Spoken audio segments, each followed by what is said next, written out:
Telefonas rankoje, 3 žodžiai ekrane ir aš sustingęs. Parašau myliu tave ir ištrinu be garso, lyg būčiau per drąsus, lyg per anksti, per karšta.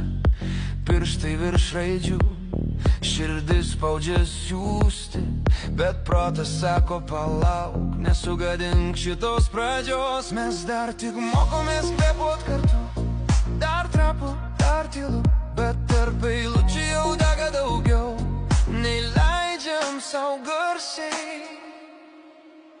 Aš neišsiunčiau, bet tu žinojai, tyla tarp mūsų viską pasakė, be žodžių, be spaudimo.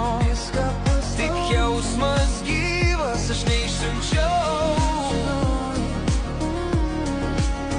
bet tu žinojai.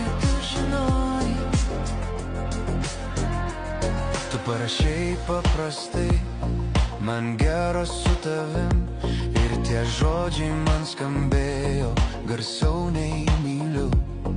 Ekranas švietė tamsoj, rankos šiek tiek drebėjo, nesupratau staiga, kad tu jauti tą patį. Mes dar nešaukiam pasauliui, dar laikom tarp savęs, bet tarp dviejų širdžių tyla jau kalba aiškiai.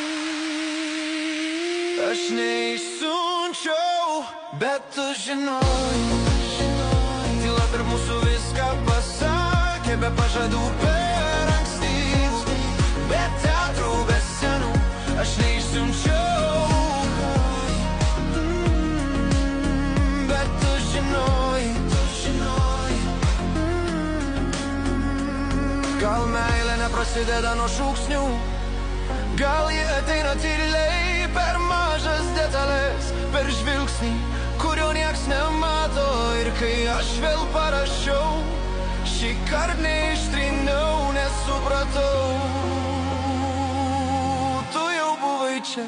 Aš neišsiunčiau, bet tu žinojai, tyla tarp mūsų rėkė garsiau, be fejerverkų, be įrodymų, tik dviejų žmonių ritmas. Aš neišsiunčiau,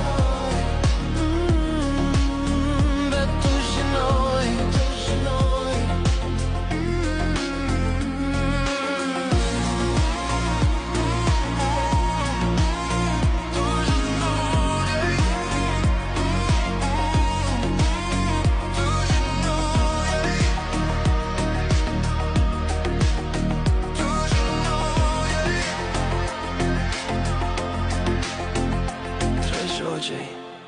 Šį kartą pasiekė.